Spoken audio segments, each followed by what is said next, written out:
today I wanted to share with you an exciting little project I'm working on in my garden. I'm actually in the process of removing the rest of the grass from my backyard.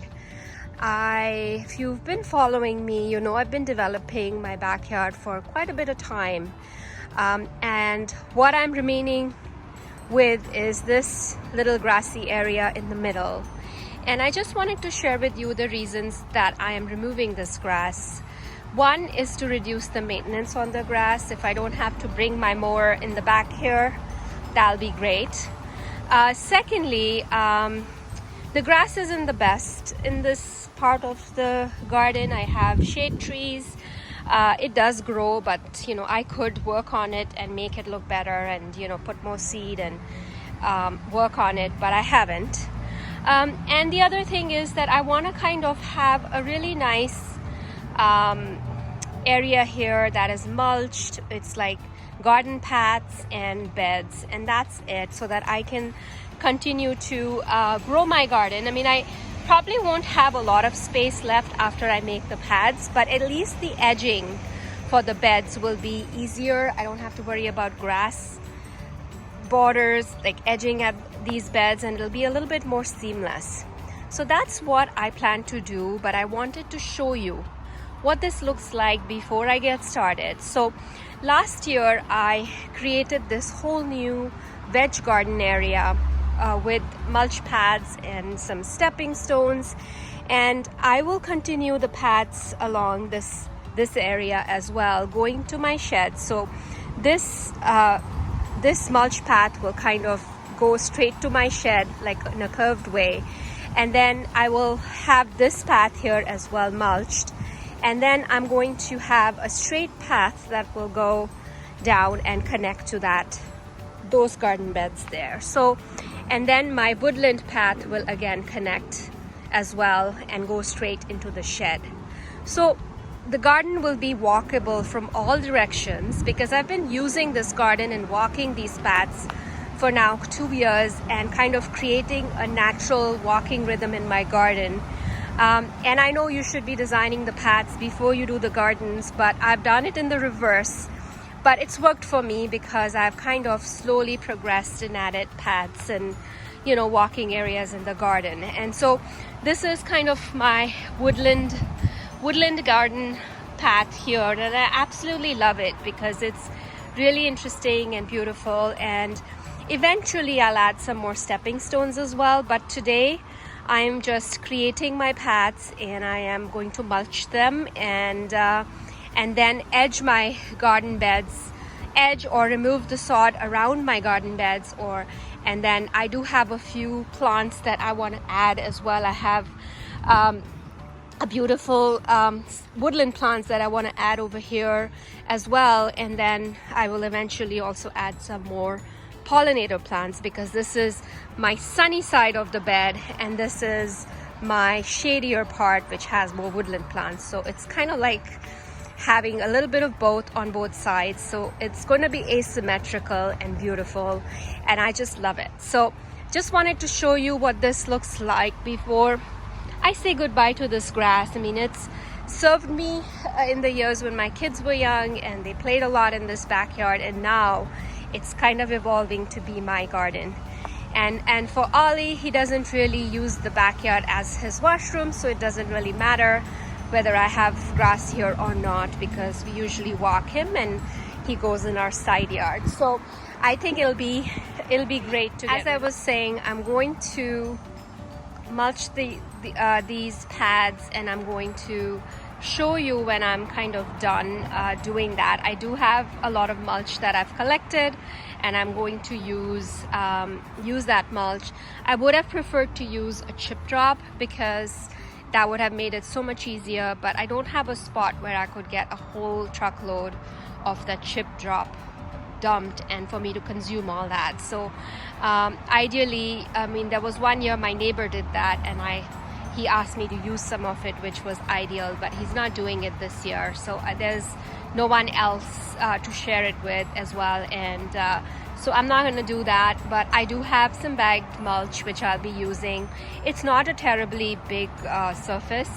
As you can see, the path is pretty wide here. I'm not going to take up the entire path for my path. I will extend these beds a little bit on both sides and then just have the path in the middle.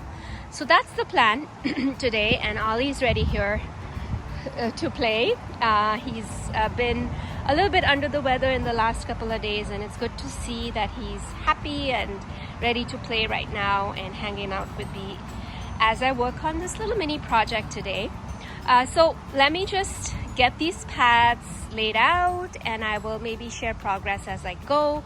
If not, I will definitely share with you what this looks like after the fact. So just wanted to give you one more view of this before I change it. And I know it still looks good with the grass, and you know, when it's mowed like this, it looks awesome. But I think there is a lot of maintenance still involved. As you can see, like the grass goes over in the beds, and I think these beds and plants will look a lot cleaner with this grass gone.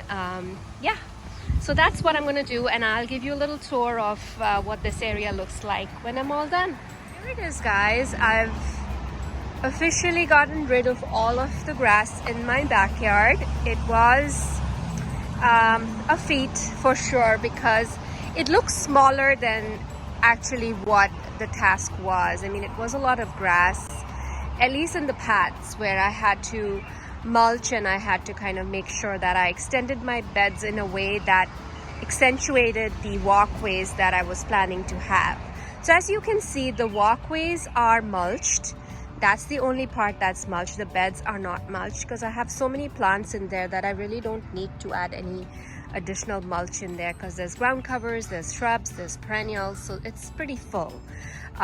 So what I did was I used mulch to kind of accentuate all the pathways that I had anyways, which were grass. So I mean, my reasons, like I was explaining to you earlier, is the grass was not the best quality. It was messy. It was just you know, a small little area for which I had to drag the mower in the back, and then the edges where the grass gets long always look messy. So my intention here is to kind of just have a meandering garden in this backyard. I already have a lovely seating area, so I don't need an additional spot here. I might add a bench eventually in somewhere in there. That's where I'm thinking, or a destination bench somewhere here. But you know, I usually just putter around in this backyard, and I'll pull up a chair and sit somewhere here if I want to enjoy the view here. So that is, I mean, the accessorizing it will happen over time, and I just wanted to show you some of the plants that are new that I added in this area, just so that you can get a sense for, you know, what this looks like now. So initially I only had a small little bed here with a few plants. So it, you know, when you create a new space and you have an opportunity to add interesting things that weren't originally part of this area, it made me very excited at the opportunity. And I wanted to add plants that I didn't have in the garden already. So as you can see here, this big bold foliage is Regersea. So this is got a really nice flower spike on it. This came with the flower spike. It's got a pinkish white flower, and it's just beautiful for its foliage. Like, even if it never bloomed, I just love how the foliage looks in this spot. It just adds a different texture. Now the challenge will be to kind of keep this area moist enough so that these plants stay happy, because a lot of these plants, like the Regersea and the Astilbe, need constant moisture, and I'm not very good at that. So I'm trying to challenge myself to grow some of these plants, maybe try them in different locations where it might work for them, where they're getting enough shade for it to not dry out as quickly. So that's a new plant that I've added. And then I've also added this couple of Astilbes here. These are the Maggie Daly Astilbes, and they're supposed to get these they are the Astilbe chinensis variety, and they're supposed to get these really beautiful pink flower plumes, which are very fluffy. So I'm excited about those.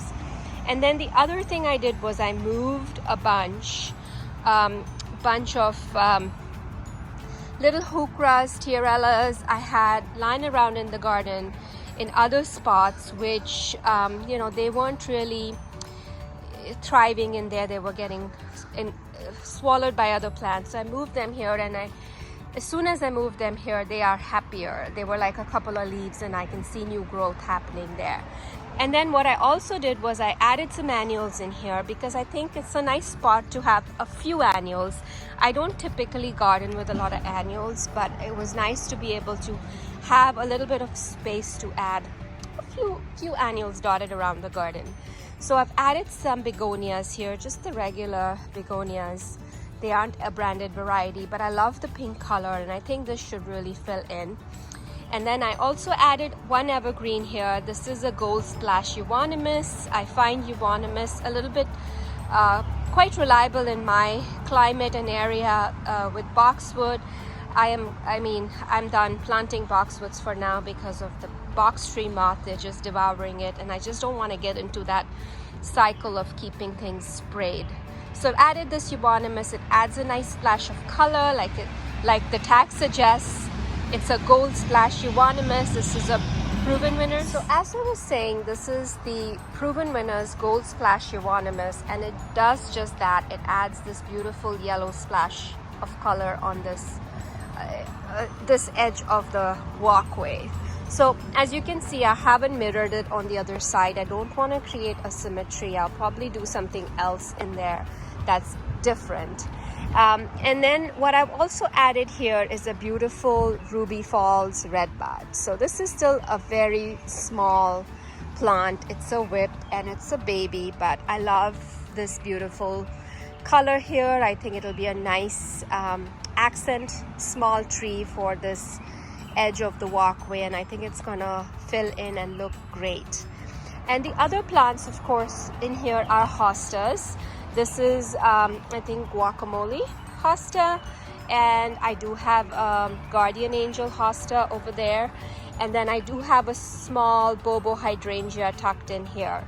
And I do have some Hakanakloa grass, which I planted as accents in this walkway here, just because I love the splash of the yellow color. And this is the I think it's Aurea, something like that. So it's the variegated stripy kind of texture for this grass. So I like that in here. And it really plays well against the Ascot rainbow euphorbia and its blooms. And this thing has been blooming from early spring, so it's really great. And then I have a couple more hostas here. I think this one is the Francis William hosta, which is beautiful and it's blooming right now. And that's another guardian angel hosta. And then on this side, the plants remain the same. I did transplant some hydrangea primes in here not too long ago from I think it was very early in spring. So I'm gonna see how they do here. They're not getting as much light as they are supposed to get because they love full sun, but I noticed that in full sun they were burning. The blooms were just turning instead of this beautiful pink shades of pink as they age, they were just getting burnt. So I'm hoping that they like this location. If not, I will move it, but for now I'm gonna leave them here. And then I do have a dwarf aruncus here, which is blooming, and this is beautiful as well. I love the ferny foliage, and this one is a dwarf variety. It stays pretty short, and it's really nice as well to have. And I did add some geranium, which is blooming. It's got these delicate white blooms, and it's this dark leaf geranium.